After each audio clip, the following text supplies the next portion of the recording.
Hound of the Baskervilles by Sir Arthur Conan Doyle.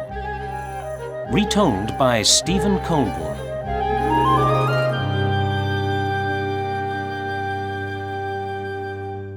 Chapter 1. Mr. Sherlock Holmes. My name is Dr. Watson. I am writing this story about my friend, Mr. Sherlock Holmes, the famous detective. Sherlock Holmes lives at 221B Baker Street, in the middle of London. My story begins in Baker Street one morning in 1889, when a man knocked on the door. I heard the man say, "Mr. Holmes, my name is Dr. Mortimer. I need your help." "Come in," said Holmes. "How can I help you?" "I have a strange story to tell you, Mr. Holmes," said Dr. Mortimer. "My story is very strange. Perhaps you will not believe me."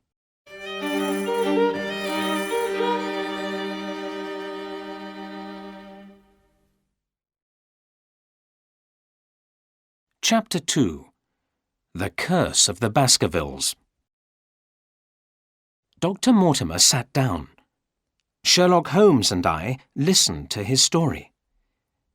"I am a doctor, and I work in the country," said Dr. Mortimer. "I live and work on Dartmoor, and as you know, Dartmoor is a large, wild place. There is only one big house on Dartmoor, Baskerville Hall. The owner of the house was Sir Charles Baskerville. I was his friend, as well as his doctor." "I read of his death in the Times newspaper," said Holmes. "That was 3 months ago," said Dr. Mortimer. "The newspaper reported his death, but it did not report all the facts." "Was there something strange about his death?" asked Sherlock Holmes. "I am not certain," said Dr. Mortimer. "There was a story about a curse on the Baskerville family. Sir Charles believed this old story." "A curse?" I asked. "What do you mean?" "Here is the story," said Dr. Mortimer. He took a large piece of paper out of his pocket. "Please, read this. It is the story of the curse of the Baskervilles." Holmes took the paper and read it. "It is called The Hound of the Baskervilles," he said. He showed me the paper. This is what it said. In the year 1645, Sir Hugo Baskerville was the owner of Baskerville Hall. Sir Hugo was a cruel man who did not believe in God. Every day he went out hunting and drinking with a gang of wild friends. A farmer on Dartmoor had a beautiful daughter. Sir Hugo wanted to marry the girl, but she was afraid of him. The girl's father told Sir Hugo to stay away from his farm. Sir Hugo was very angry. One day, when the farmer was working in his fields, Sir Hugo rode to the farm with his friends. They caught the girl and took her to Baskerville Hall. The poor girl was terrified. Sir Hugo locked her in a bedroom. Then he started drinking with his gang. When he was drunk, he became more wild and cruel. He shouted at his men and hit them. The frightened girl waited until it was dark. Then she opened a window and escaped from Baskerville Hall. Her father's farm was about 4 miles away. It was night, but she was able to follow the path in the moonlight. She started to run across the dark moor. Sir Hugo went to the girl's room. It was empty, and Sir Hugo was terribly angry. He ran to his men and jumped onto the table where they were drinking. He kicked the plates and glasses off the table. "Fetch the horses!" he shouted. "Get the girl!" They all ran outside and jumped onto their horses.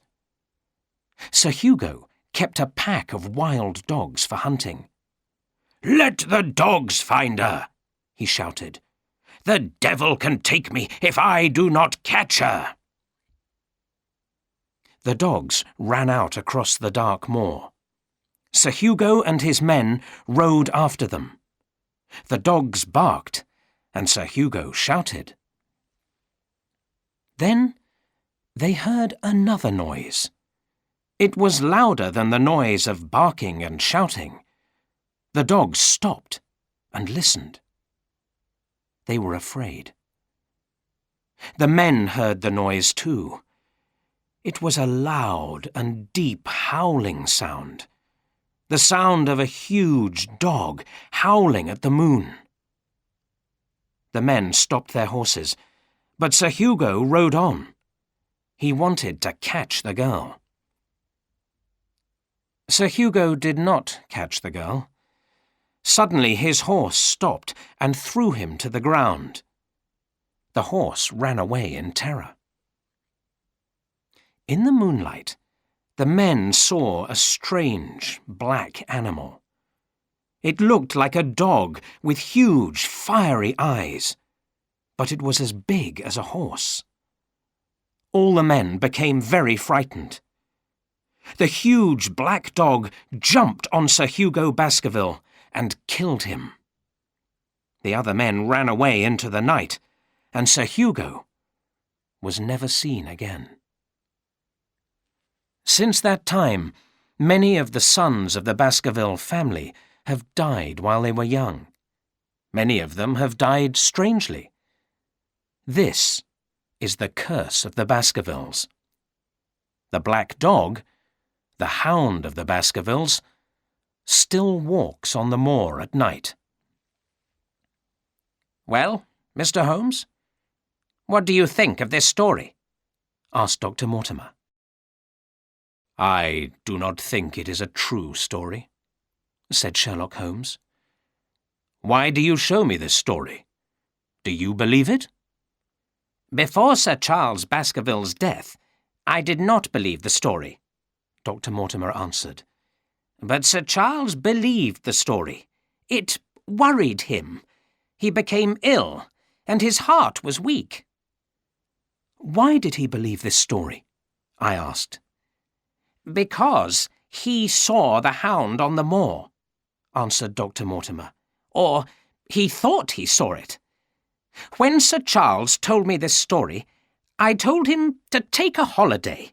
I told him to go to London for a few weeks and forget all about the curse." "Did he take a holiday?" I asked. "No," said Dr. Mortimer. "He planned to go to London the following Friday, but on the Thursday evening he went for a walk on the edge of the moor, and he never returned." "How did he die?" I asked. "He died of a heart attack," answered Dr. Mortimer. "His servant came to fetch me. I found Sir Charles near the house, on the edge of the moor. He was running away from something when he died. I am sure of that. I think he was terrified of something." "Terrified?" asked Holmes. "What was he running away from?" "I looked at the ground where Sir Charles had walked. I saw his footprints," said Dr. Mortimer. "But there were other footprints on the ground. They were not the footprints of a man. They were the footprints of a gigantic hound."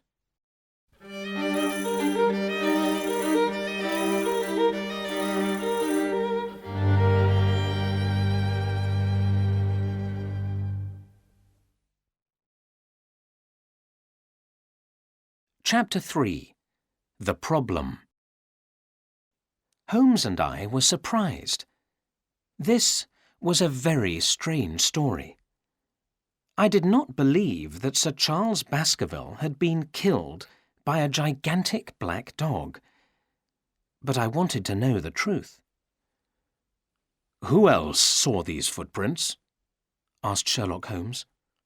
His bright eyes shone, and he leant forward in his chair. "No one else saw the footprints," answered Dr. Mortimer. "There was a lot of rain in the night. By morning, the footprints had been washed away." "How large were the footprints? Were they larger than the footprints of a sheepdog?" "Yes, Mr. Holmes, much larger. They were not the prints of an ordinary dog." "Also, you say that Sir Charles ran away from this dog. How do you know?" asked Holmes. "The ground was soft," answered Dr. Mortimer. "I saw Sir Charles's footprints outside Baskerville Hall. His footprints were close together as he walked along a path at the edge of the moor. Then he stopped and waited by a wooden gate. After that, his footprints changed. They became wide apart and deep. I am sure he began to run. He ran towards the house. I believe that something came from the moor. I believe he saw the Hound of the Baskervilles." Yes, said Holmes. "But how do you know that Sir Charles waited by this wooden gate?" "Because he smoked a cigar," said Dr. Mortimer. "I saw the white cigar ash on the ground." "Good," said Holmes. "Good. You are a detective." "Thank you," said Dr. Mortimer with a smile. "But you believe that Sir Charles was killed by a gigantic hound?" "I know he ran away from something," said Dr. Mortimer. "I know I saw those strange footprints of a huge dog, but—" He looked at his watch. "I am meeting Sir Henry Baskerville at Waterloo Station in an hour. Sir Henry is Sir Charles's nephew. He has come from Canada. Sir Charles had no children, so Sir Henry is now the owner of Baskerville Hall. And now I have a problem." "What is your problem?" asked Holmes. "I believe that Sir Henry is in danger," said Dr. Mortimer. "Is it safe to take him to Baskerville Hall?" "I must think," said Sherlock Holmes. "Stay in London tonight. Come and see me again tomorrow morning. Please bring Sir Henry with you." "I shall do so," said Dr. Mortimer. He stood up. "Now I must go to meet Sir Henry at Waterloo Station. Good day." When Dr. Mortimer had left, Holmes said to me, "We have a problem here, Watson. There are 3 questions. What is the crime? Who did it? How was it done?"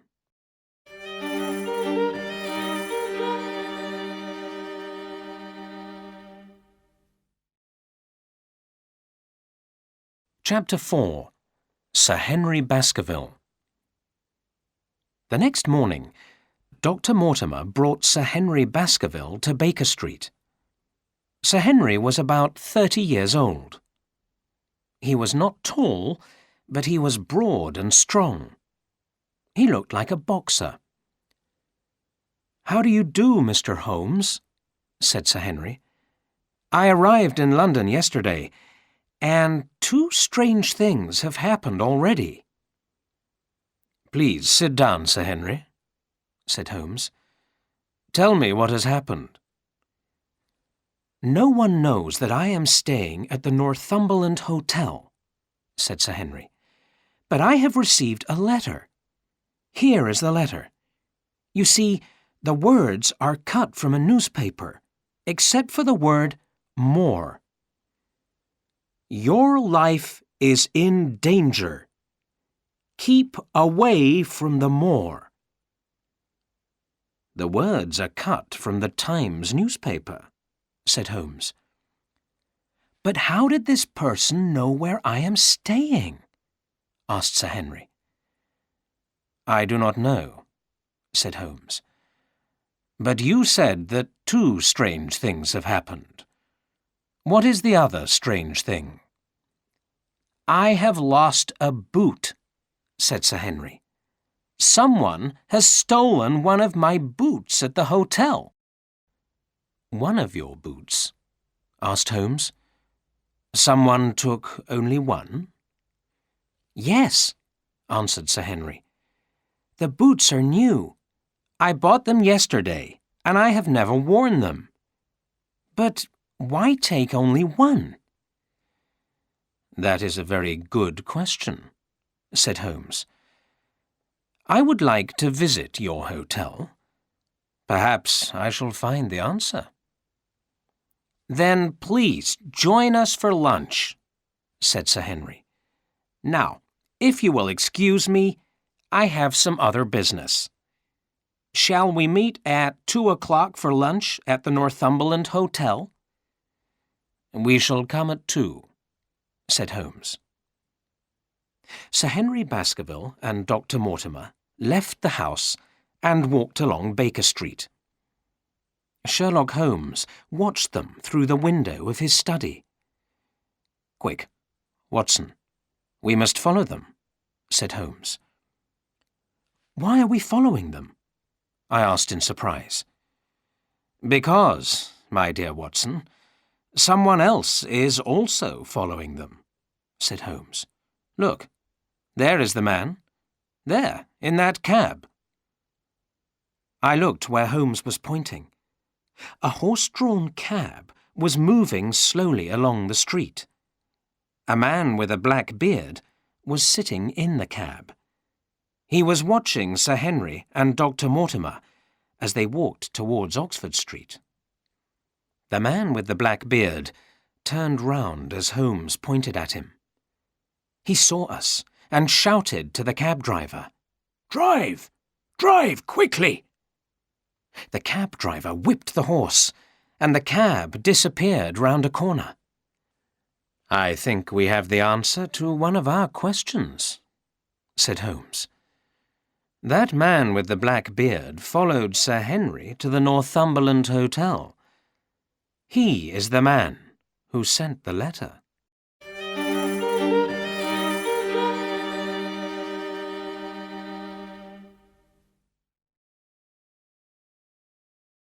Chapter 5. The Stolen Boot. We arrived at the Northumberland Hotel at 10 minutes to 2. Sir Henry Baskerville was talking to the hotel manager. 2 boots in 2 days, Sir Henry said loudly. 2 boots have disappeared from my room. 1 new boot and 1 old boot. We shall look everywhere, sir, said the manager. We shall find your stolen boots. Sir Henry was silent while we ate lunch. He was angry about his stolen boots. Tell me, Mr. Holmes, said Dr. Mortimer, is it safe for Sir Henry to go to Baskerville Hall? It is safer than staying in London, said Holmes. Do you know that a man followed you this morning? Followed us? Said Dr. Mortimer in surprise. Who followed us? A man with a thick black beard, said Holmes. Do you know a man with a black beard? Yes, I do, replied Dr. Mortimer. The servant at Baskerville Hall has a thick black beard. His name is Barrymore. I can't think why he is following us, but I am sure Sir Henry is in danger. It is better if Sir Henry stays here in London. No, you are wrong, said Holmes. There are millions of people in London. We cannot watch them all. there are not as many people on Dartmoor. Everyone will notice someone who is a stranger." "But this man may not be a stranger," said Dr. Mortimer. "I agree," said Holmes. "That is why Sir Henry must not stay at Baskerville Hall alone. I myself will be busy in London, but my good friend, Dr. Watson, will go with you to Dartmoor." "Oh, yes, of course," I said. "I will certainly go to Dartmoor." "Thank you, Dr. Watson," said Sir Henry. "You will be very welcome at Baskerville Hall." "Good," said Holmes. "Now, Sir Henry, tell me about the other boot which has been stolen." "It is one of an old pair of boots," said Sir Henry. "How strange," said Holmes. "And tell me, Sir Henry, if you die, who will become the owner of Baskerville Hall?" "I don't know," replied Sir Henry. "Sir Charles had 2 brothers, my father, who went to Canada, and a younger brother called Roger. But Roger never married, and he died in South America. I have no living relatives. I don't know who will get all my money if I die today."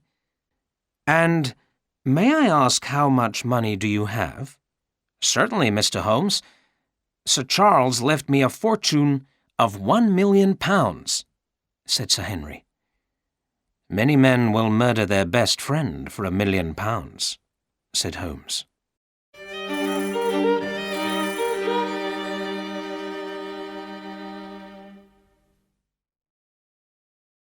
Chapter 6. Baskerville Hall. On Saturday morning, Sherlock Holmes came with me to Paddington Station. "This is a dangerous business, Watson," he said. "Stay near to Sir Henry. Do not let him walk on the moor alone at night." "Don't worry, Holmes," I said. "I have brought my army revolver." "Good," said Holmes. "Write to me every day. Tell me what you see and hear. Tell me all the facts. Everything." I said goodbye to Sherlock Holmes and met Sir Henry Baskerville and Dr. Mortimer at the station. The train journey to Devon took 3 hours. We looked out of the windows at the green countryside. At last, we reached Dartmoor. Then the countryside changed from green to grey, and we saw broken hills of black rock. We got off the train at the small station in Grimpen village. A driver was waiting with a carriage and horses to take us to Baskerville Hall. As we rode along the narrow country road, I saw a soldier on a horse. The soldier was carrying a gun and was watching the road. I spoke to the driver. "Why is that soldier guarding the road? Is there some trouble?" "Yes, sir," the driver replied. "A prisoner has escaped from Dartmoor prison. He's a very dangerous man. His name is Selden. He is a dangerous murderer." I looked across the empty moor. A cold wind blew and made me shiver. Holmes believed that someone wanted to murder Sir Henry Baskerville. Now, another murderer was out on the moor. I felt that this lonely place was very dangerous. I wanted to go back to London. There were thick trees all round Baskerville Hall. It looked like a castle. It stood alone on the empty moor. We stopped outside Baskerville Hall. "I must leave you here," said Dr. Mortimer. "I have a lot of work to do, and my wife is waiting for me at home." "I hope you will come to dinner very soon," said Sir Henry. "I will," said Dr. Mortimer. "And if you ever need me, send for me at any time. day or night." Then Dr. Mortimer rode away in the carriage. A man with a thick black beard and a pale face came out of the house. He greeted Sir Henry. "Welcome to Baskerville Hall, sir. I am Barrymore. I have been a servant here for many years. My wife and I have prepared the house for you. Shall I show you around the house?" "Yes, please, Barrymore," said Sir Henry. "This is Dr. Watson. He will be my guest for a few days." "Very good, sir," said Barrymore. He took our cases into the house. I looked carefully at Barrymore. Was he the man with a black beard who had followed Sir Henry in London? I was not sure. Mr. and Mrs. Barrymore had looked after the house well. Everything was in order, but the house was a cold and lonely place. There was trouble here. That night, I wrote a letter to Sherlock Holmes. I told him all that I had seen and heard. While I was writing, I heard a sound. A woman crying. The only woman in the house was Mrs. Barrymore. I wondered why she was so unhappy.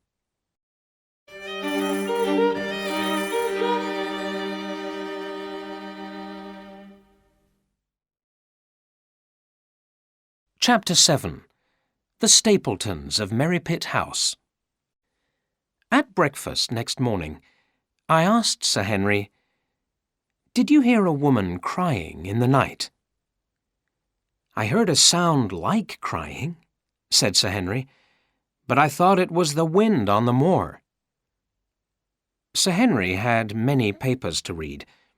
I left him sitting at his desk and went for a walk on the moor. I walked for 2 or 3 miles across the empty moor. Then, behind me, I heard a voice call, "Dr. Watson?" I looked round. I thought it was Dr. Mortimer, but I saw a stranger walking towards me. "My name is Stapleton," said the man. "How do you do, Dr. Watson? I saw Dr. Mortimer this morning, and he told me your name. I have heard about you.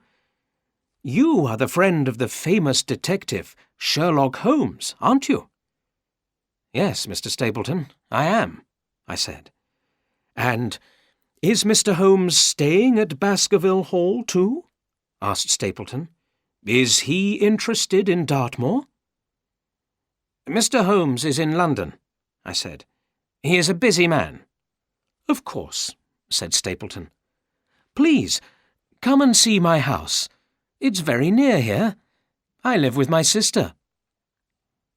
Stapleton led me along a narrow path across a wide, flat part of the moor. The land around us was a strange green colour.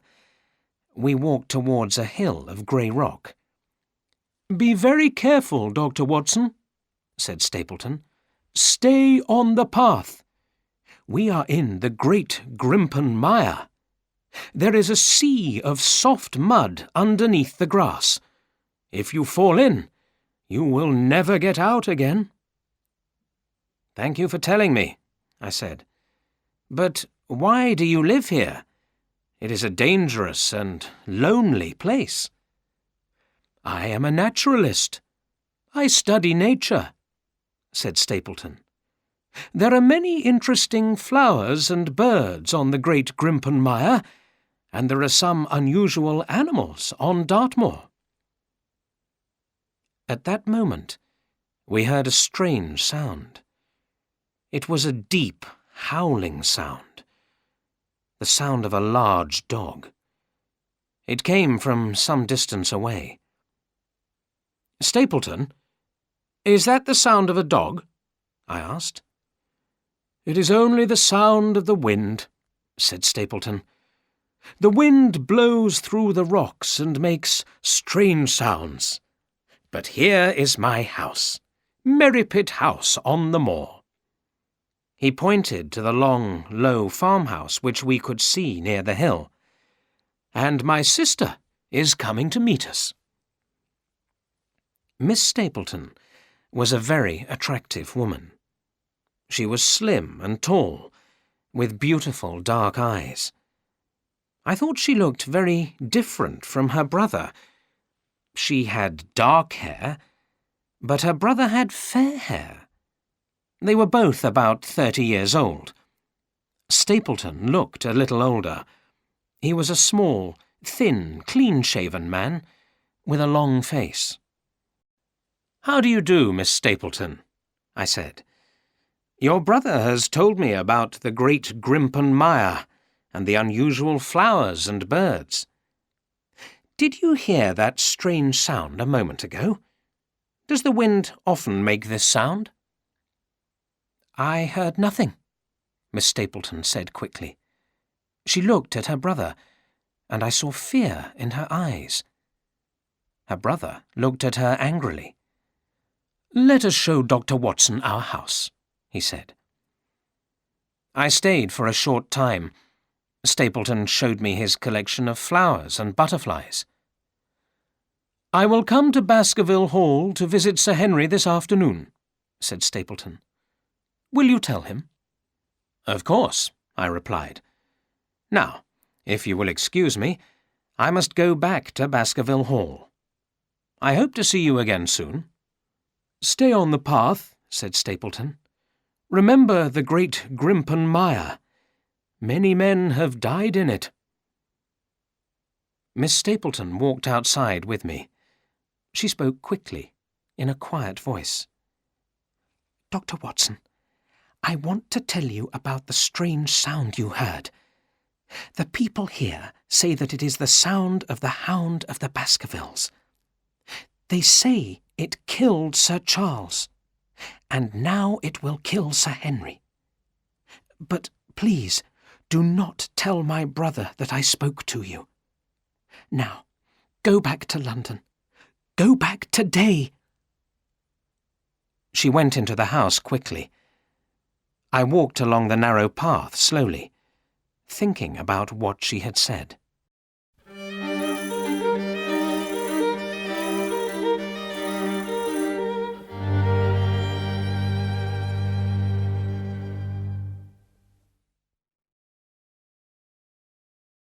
Chapter 8.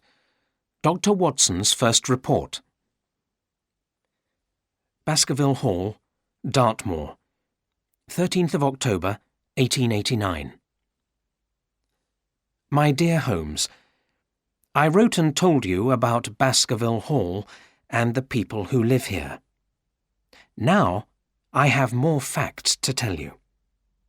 First, I will draw a map of the area. It will help you to understand my story. Baskerville Hall is about 2 miles southwest of Grimpen Village. I walk to the village to post letters. There are trees all round the hall, and a long avenue leads to a small summer house in the garden. Sir Charles Baskerville died near the summer house. I have marked the gate on the map. It is where Sir Charles stood and smoked a cigar. The gate opens onto the moor. I have told you about the neighbours. Dr. Mortimer lives nearby, about halfway between the villages of Grimpen and Coombe Tracy. I have met the Stapletons. Their house is about 3 miles from the hall. It is on the other side of High Tor. There is one man I have not met, but Dr. Mortimer has told me about him. His name is Mr. Frankland, and he lives at Lafter Hall. He has a large telescope and is interested in astronomy. He uses his telescope to look at the stars. In the past few days, he has not looked at the stars. He has looked at the moor. He is watching the moor because the police have not caught the murderer, Selden. Mr. Frankland watches the moor, looking for strangers. But I do not think that Selden is hiding on the moor. There is no food, and the weather is now very cold. Sir Henry is worried about the Stapletons. He thinks that the murderer may break into their house. He has visited Miss Stapleton several times, and they have become good friends. But Mr. Stapleton is a strange man. He does not like Sir Henry visiting his sister. Now, here is some news about Barrymore, the servant at Baskerville Hall. He looks like the man we saw in the carriage in London. You remember, the man who followed Sir Henry and Dr. Mortimer to Baker Street. I told Sir Henry what I thought, and he called Barrymore and asked him, "Have you been to London recently?" Barrymore says he has never been to London in his life. Also, Sir Henry's question made him angry. He said he wanted to leave Baskerville Hall. Sir Henry said he was sorry. He gave Barrymore some clothes, and Barrymore was pleased. Barrymore and his wife thanked Sir Henry very much for the clothes. Then, last night, I saw something very strange. In the middle of the night, I heard footsteps, and I looked out of my bedroom door. I saw Barrymore with a candle. I saw him walk to the end of the corridor. He stopped at the large window which looks out over the moor. He held the candle to the window and moved it backwards and forwards. I went to the window of my own room and looked out across the moor. I saw a light moving backwards and forwards. It was somewhere near High Tor, and it was clearly a signal. But a signal for what?